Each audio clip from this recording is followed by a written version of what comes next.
มื้อนี้สร้างเพิ่นก็จะเฮ็ดบันไดแล้วก็ต้องได้แยกย้ายเนาะพี่น้องเนาะเพิ่นก็จะไปเวียกของเพิ่นหน้าที่ไผหน้าที่มันเนาะเด้อพี่น้องเอ้ยเนาะ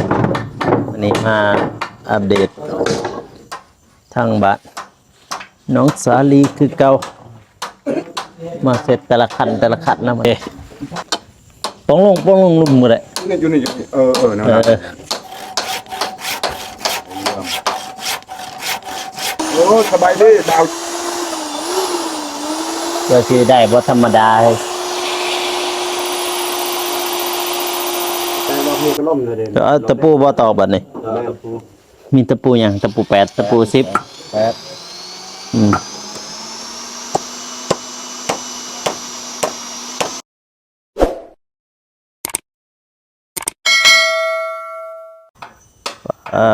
ที่โทพี่น้องไงเนาะเปิดภาพมาอีกก็มาอยู่ที่บ้านบนดอยคือเก่าพี่น้องเนาะมาอัปเดตข่าวสารเพราะว่ามื้อนี้สร้างเพิ่นก็จะเฮ็ดบันไดเนาะบ่าวตูนบ่าวนุ่งแล้วก็มาแล้วพี่น้องเอ้ยบ่าวเจ็บปุ่นไปบ้านน้องเดิมพุ่นเลยพี่น้องเนาะป้าบรรยากาศมื้อนี้ก็ดีพี่น้องเนาะ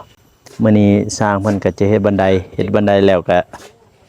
ต้องได้แยกย้ายเนาะพี่น้องเนาะเพิ่นก็จะไปเวียกของเพิ่นหน้าที่ไผหน้าที่มันเนาะหรือว่าเพิ่นก็จะได้กลับบ้านเนาะพี่น้องเนาะที่เหลือก็มีแต่ว่าทีมงานเฮามาอัปเดตข่าวสารเนาะก่อนอื่นก็มากราบทักทายสบายดีและสวัสดีเด้อพ่อแม่พี่น้องเนาะบ่ว่าสิอยู่ภายในหรือว่าต่างประเทศก็ยินดีต้อนรับเข้าสู่ช่องบ่าวกูชาแนลเด้อพ่อแม่พี่น้องเนาะเป็นช่องสำห้องเนาะดนแล้วที่บ่ได้ถ่ายตัวพี่มาเบิ่งสร้างมัน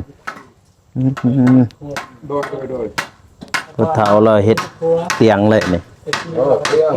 เฮ็ดเตียงบ่เตียงนั่งเด้อเตียงนั่งเตียงนั่งบ่เตียงนั่งพักผ่อนอยู่ในกองตารางนี่เด้อเอาเฮ็ดสบายดีเด้อเฮ็ดเลยนี่เป็นตำแหน่งเนาะได้บ่แหละบอกซะบ่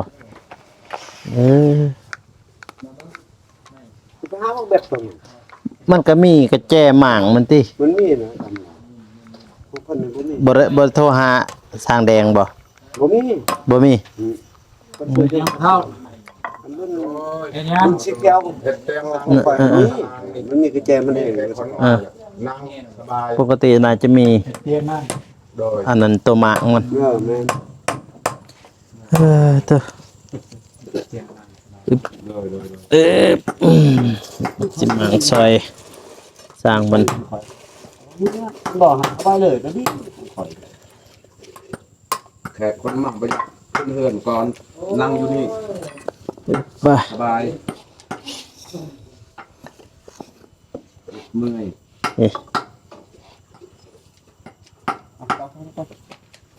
บอกนะตอกมันนั่นทั่วเขาเดียวเบิ้งตอกเบิ้ง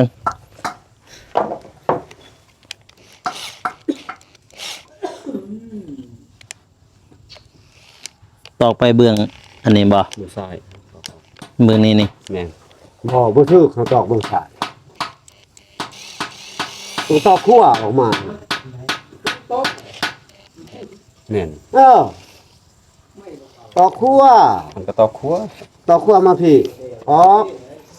แล้วเอาไปตอกซ้ายออกแล้วตอก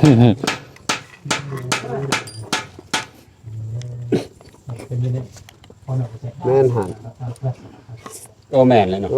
แม่นแล้วตัวนี้ออกไปฉายเนาะแม่นแล้วเอาไปตอกเบิ่งขวาแต่ว่าหนวดโยกเลยพอกับมึงสมองกันคือตอกคือบ่จักสิตอกเบิ่งได้เนาะแบบตัวนั้นออกฉายคือตัวนี้ก็ฉายนั่นให้เราในแปดนี่หมอที่หลักฐานแองดึงในแปดสะอาดเป็นไปได้ชาววัดเจ็บเราฟูดนะครับอยากได้สะอาดคือกัน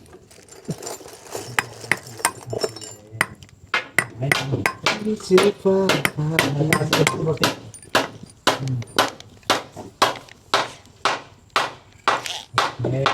มันเข้าได้ตัว สุดได้ ออกหรือเปล่า เช็คซาวด์ดูก่อน เข้าตัวน่ะ เขาเอาออกมันออก อย่างละหนึ่ง ที่ตะปูนี่โอเคกดตะปูก็ได้ย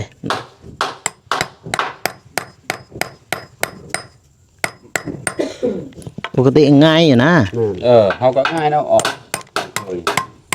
นั่นคนนี้บุญแข่ง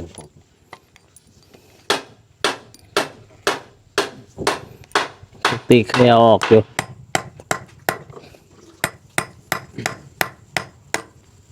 เนาะบาโกลงมือเองเลยเนาะ ลงเลยเฮ้ย ธรรมดาบาโกลงมือเองเลยเฮ้ยบาโก สบายดีเด้อ ได้ เลยมาลงไว้เองแล้วแหละบ่โทรให้เราให้สร้างแดงเพิ่นนั่น คุณน้าไปเอาตัวนั้นนะ บัดนี้นี่สร้างแดงบ่มีเวียกเลยบัดนี้บาโกเฮ็ดบ่มีเวียกเลย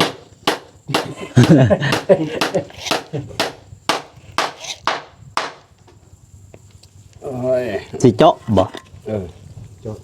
บ้าตอกแตกอยู่บ่บ้าเลยตะปูหกเลยก็บ่แตกนะ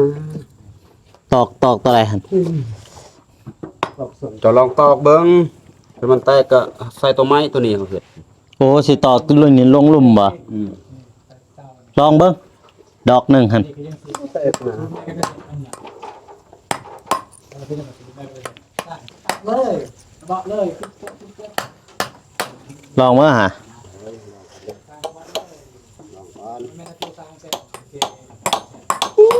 ตอกดีกว่าเว้ย ตอกแล้วก็เละแอว ก็แล้วแต่ซ้ำนี่ฮะ เนาะมาส่งได้ตอกค้ำก็ได้ตอกค้ำก่อนตอกค้ำอันนี้ก่อนนะ เอาไอ้ มันออกบ่ได้ ตอก นี่ คำก่อน จะตอกค้ำก่อนตอกค้ำก่อนอยู่นี่ ตอกคำมันก็ไปดิ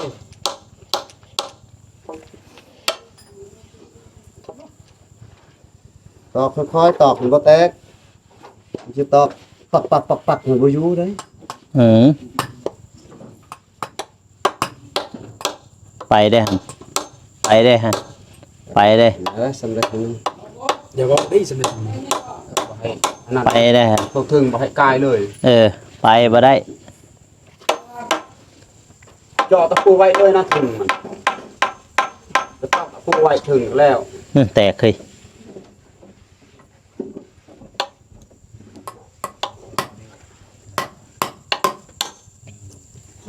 เจาะตะปูเนาะ เจาะปากตะปูถึงเสียบไผ่ตีบอกลูกทีหนึ่ง เสียบไฟบ่ถึงมาพอเทิงพัดบ่พี่ป้อนเนี่ยบ่อนนี่พี่ เดี๋ยวก็ไป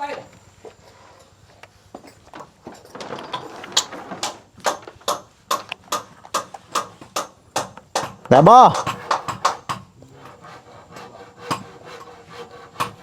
่เสียบไปแล้วถ้าบ่ได้ยานไฟบ่แห้งถ้าบ่ได้ยานไฟบ่แห้งเอ้ย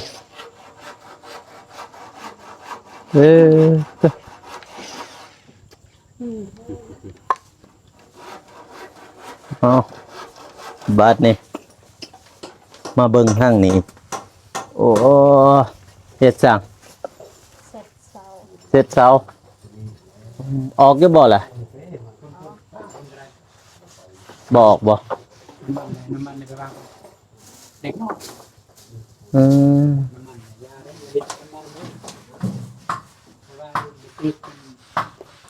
ออกอยู่บ่ล่ะถ้าบอกเอา ดูคนเดียวเจอสักได้ ถ้าบอกเอาสรถมาเนี่ยมาหุกออก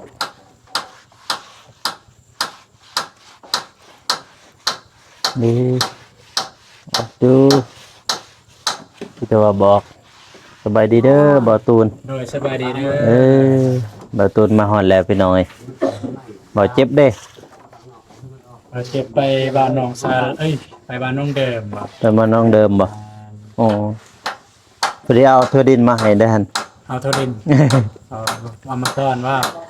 บ่แม่เพิ่นยายเพิ่นให้คนละโลคนละ2โล ยายได้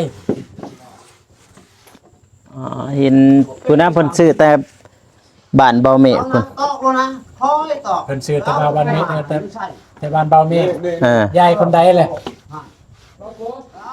ยายอีช่างแหละลงชื่อเฮือนแหละ 14บ่ เเพิ่นซื้อ จากฝั่งไทย แม่น โอ้เพิ่นซื้อมาฝากให้ทีมงาน บัดนี้เบาโคไปเอามื้อเช้านี่ จะได้หลายเด้ โด อย เบาโคไปเอามื้อเช้าแล้วก็จึงอันนี้ไฟมันบ่แห้งไฟมันบ่แห้ง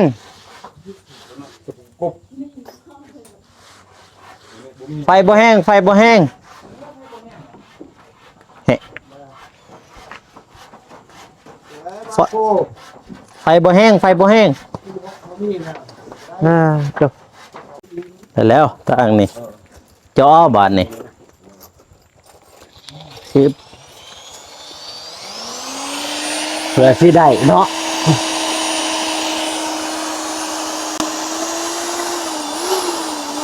เพื่อสิได้บ่ธรรมดาเลย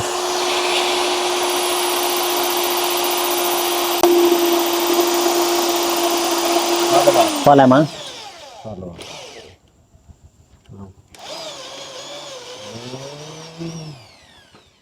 ถ่ายบ่น้องตะลี มันตรงนั้นนี่พอดีอยู่อ่ะ มันมีตะปูเลยจีนะ มันมีตะปู แม่นนะ เอาดีได้บ่ได้เลยหั่นเด้ บ้านนี้ตัวนี้เขายังตอกตัวนี้มันอยู่ซื่อ อยากบ่ได้ ๆบ่ได้เลยยันบ่ถึง บ่ได้เด้บ่ถึงเนี่ยบ่ได้เด้เหยียบ แป ปุ๊ ด บ แล้วนะนี่นี่ แปดบ่ ยังวะ ยังมีบ่ตะปูแปด เอาเบิ่งประกดประงอกเอาเลย ออกเลยไอ้ตะปูตัวนี้จะเสือกข่อยว่าตะปูเฮานี่ ฮะ ก็มันเลยจับซ้ำนี่แล้วโลด ใส่วันนั้นไหน ฮะ เพราะว่าบ่นัดบ่ได้ยานมามันอะไรนะเวลาเหยียบตึ้ง นัดนี่ครับกลัวได้คันจะตอกได้นี่จะวันหนึ่งหน่อยหนึงนี่ วันอันนั้นแทกบ่หันแทกลองแทกเบิ่งกับนัดจ้ะหั่นมันซำใดหั่น ที่ดีบอกน่ะจะเสือกข่อยนี่ขนดนี่บอกประตูอื่นนี่จะงัดกับพุ่นจะงัดก็ยากโลดคันได้เข้าเลยเด้อตัวนี้มันบ่คือ ขึ้นไปบนคู ตะปูหกหันบ่ไว้ตัวนี้ดอกนี่ตะปูชุดนี้นี่ซะ อืม เกินกันหน่อยเราดึงตัวนี้มันคอนได้ตัวนี้มันบ่เป็น มันนี่ เกี่ยว ตอกลงมาว่านี่อันตัวนั้น ฮะ ตัวนั้นตอกลง ตอกเลย อืม ตอกลงเลยอยู่ได้เที่ยวไปตัวนี้หันคันมันเข้าซ้ำนี่หันตัวนี้หันบ่อยู่ตัวนี้ในเข้าซ้ำนี่ก็อยู่มันมีเกี่ยวกันเด้ อืม บ่มีออกแต่เสื้อเขาโหลดตะปูนี่ยังบ่อยากอยู่คันมันยาวนี่เอาตัวนี้ตอกข้างดียาวกว่านี้หน่อย อืมตอกลงซะนะ ตอกลงง่ายกว่าจับดีน็อตซุมนี้จับดีท่านตอกผิดพลาดคือว่าทอดออกก็ยากแตกหมดบ่อยู่จะทอดก็แตกออก อืม เบื้องนี้ก็ยังน็อตอีกบ่แม่นตะปูอีกเบื้องนี้แน่ๆรอกตะปูแปดเอาตอกตัวนั้นเด้ปูแปดได้ใส่ อืม เนี่ยตะปูหกก็ได้จับ ก็ทำที่ สร้างแดงเพิ่นเอาไม้มาบ่แม่นบ่ มันว่าแบบนั้นแล้วมันค่อยถามค่อยนั่งทาอยู่เอาน่ะอยู่เที่ยงมันบักเป็นเทิง ออกอยู่บ่ล่ะบัดนี้ออกบ่สิเสร็จแล้วบัดนี้ทางนอกได้เสร็จแล้วบ่ทางนอกโอ้งามมันเด้เสร็จตอนไหนนี่เสร็จแล้วบัดนี้ เสร็จตั้งแต่มือขวานแล้วเบิ่ง โอ้ แกนซะเลย ก็ออกอยู่ได้แหละ แกนซะเลย ฮะ มาไม่เอาละลมเลยเอาโกกันโทรศัพท์ก่อย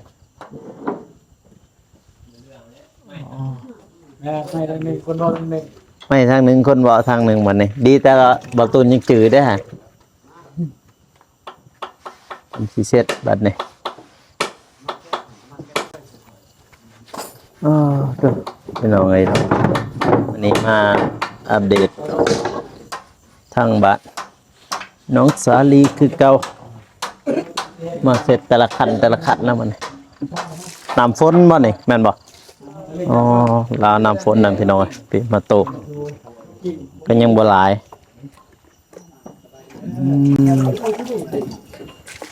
ก็ยังบ่หลายเพราะว่าตอนนี้สร้างเพิ่นก็เฮ็ดบันไดพี่น้องงานเฮาไปอยู่เทิงฮัลโหลเฮ็ดหยังน้อยเทิงเนาะโอ้จูถึงงานเฮ็ดเปียกอยู่เทิงผู้เป็นแต่ซองเบิ่งโอ้โอ้โอ้โอ้โอ้ยฟ้ามาเบิ่งทางนี้ มันแตกนะแต่รอบนี้ก็ล่มเลยเด้ ก็เอาตะปูบ่ตอกบัดนี้มีตะปูหยังตะปู8ตะปู10 8อืม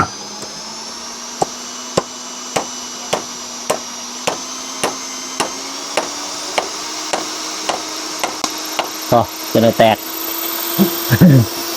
จะได้แตก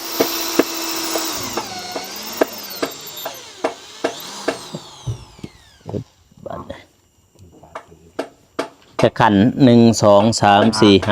5บ้านเทวดามี5ขัน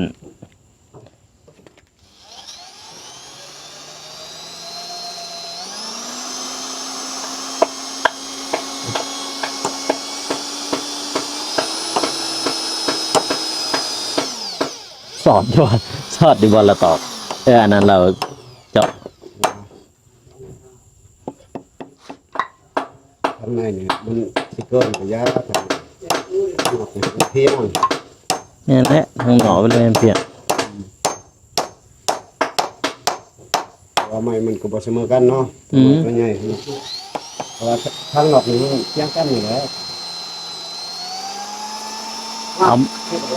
เอาใหม่ตะกงหันไปอยู่ทางใน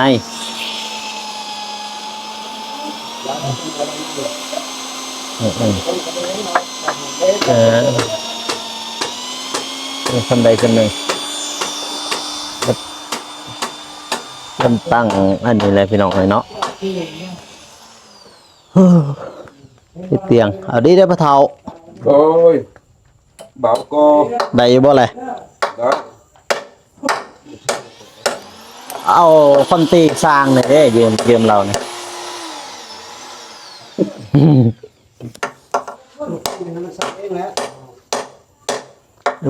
อ่า มันบ่เห็นแตกแล้วเชื่อมันอยู่ไหน ว่ามันบ่ทัน ได้บ่เบิกได้บ่ ได้ บ่อยเกินสิเตียง แล้ว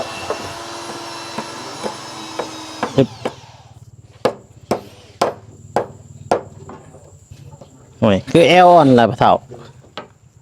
เรียนอย่าง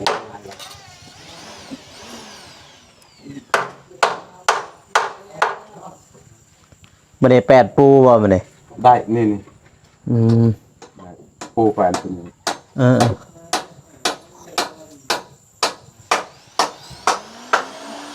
ปูยังจะตอกตั้งแต่ดอกเดียวบัดนี้ใส่ในตะปู ตอบปัดแล้วแฟนขึ้นตอบกันหน่อยมันอันนั้นมันแตกใหม่ นั่นบ่ เลย ตอกจิกกันแล้วตอกจิกเอา อืม ลองเบิ่ง8 พอแล้วบัดนี้ พอตัวนี้ก่อน ยังอีกบ่ขันหนึงนี่ พอเบื้องนี้อีกอันนี้นี่ ไม่เบิดดอกบ่เด้ไม่นี่นี่เอาบ่ครับแทงเมื่อเดียวแทงถึงนี่ก็ได้แทกหมดอันนี้ มันมีเลื่อยบ่สร้าง นี่ใส่ตัดเลือดไปใส่ ว่าผมกิน เด้อ เอ๊ะอยู่ตีน ปะเท้ามันนี่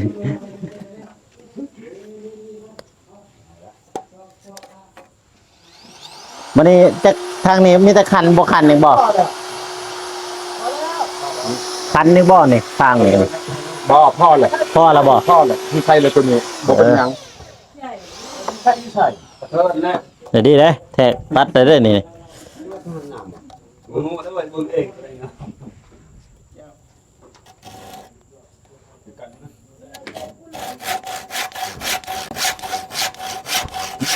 พี่ย่ำมันทางนี้มันโอเคป้องลงลุมมือเลย อยู่นี่นั่น เอ นะ อ โอ้สบายดีบ่าวเจ็บ โอ้ว่าเจ็บมาแล้ว ใจละลาย อ้าว หน้าเห็ดตาคอเท่าเห็ดเตียงหนัง อ้าวลองมาบัดนี้ โดย เตียงนั่งตะปูยังน่ะมันนี่ใช่ตะปู10 ตะปูบ่จักไว้ตะปูอีหยังเขาเอิ้นตัวนั้น นี่ตะปู12นะครับใส่ตะปู10พี่ นายรถนายว่าจ้ะ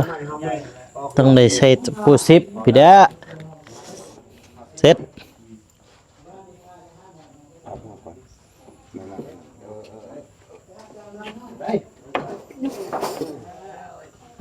ตอกส้นเบื้องพนตอกก่อนเบื้องหันตอกสอดมาคือ เคยอยู่บ่ยางหัวอ๋อ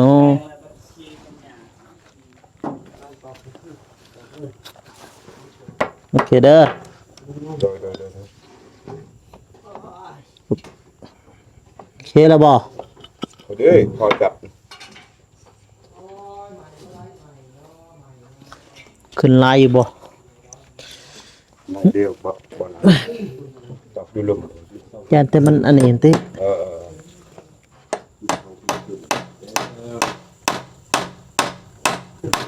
แป้งต้องออกคือแป้งคือไอ้แดงเลยมา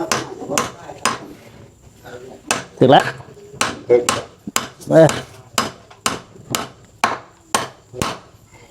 โอเค แล้วนี่แล้วนั่น มันจึงสิได้มันจึงสิตอกได้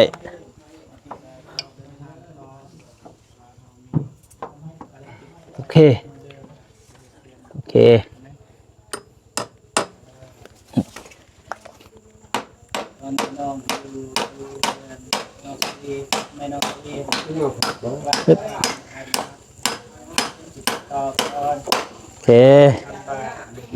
นี่แล้วบาทนี่พี่น้อยปูอันทำไมบ่ ตอกอยู่นี่เอกหรือ ตะปู8ตะปู6ก็ได้นี่ว่าตะปู6ก่อนไงจักดอก1 2ดอก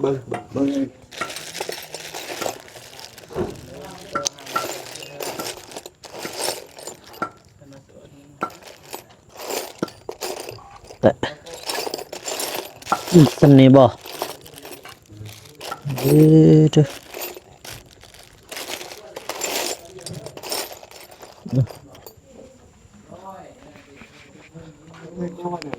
ไปอ๋อพี่น้องเนาะนี่ว่าเท้ามีอะไรนี่หยุดเดี๋ยวเอ้ย บ่ตอกบ่ตัวนี้ ตอกจิกเอาพะเท้าตอกจิก แต่มูตัดนี่ก็ ถึงอยู่บ่แหละตะปู6จาน เพิ่ง ถึงกับปลายเอาเลยแล้วตอกลง ตอกเลยตอกเลย ลังเนาะ เยี่ยมค่อยตัดมาเดียวเลย นี่ ทำมาเดียวเขาก็แทกบ่นะ บ่เป็นหยังนั่น มันแอลอ่อนอยู่ น้ำลังพอเห็ดตัวนี้เร็วนี่ บ่เป็นหยังดอก เร็วนี่ ไม่ขับไม่ขับบ่เป็นหยัง มันอยู่เลย ไปให้มันแป้นเตาะเลยบัดนี้ ไม่แป้นบาท นึบไปพี่น้องเอ้ยเนาะมาต่อตะปูห้องเหรอตะปูหาพุ่นแหละจังได๋เท่าเอ้ย เล็กตะปูนั่นบ่ใส่บ่ได้ ฮะ ปุ๊บ ได้อยู่มีบ่ตะปูกบเลย ตะปูบ่หันอยู่นี่ โอ้พอบ่ดีเท่าเอ้ยนี่จะซ้ำนี่บ่ เออ มันบ่มีนะ อันนั้นช่างน็อตเฮายั่งบ่น็อตเฮา ยัง ยั่งบ่เพราะว่ายิ่งอันนี้แล้วยิ่งเอาพอเท่าแทกเบิดสำคัญเบิดเลยติตัวนี้ฮะนี่สำคัญเบิดบ่ถ้าสำคัญเบิดแทกตัดบัดเดียว ตัดกับจักรอันนี้ก็ได้นี่วงเดือนนี่ใส่สากจ้ะอันเดียวหั่นเด้อนี่เถิง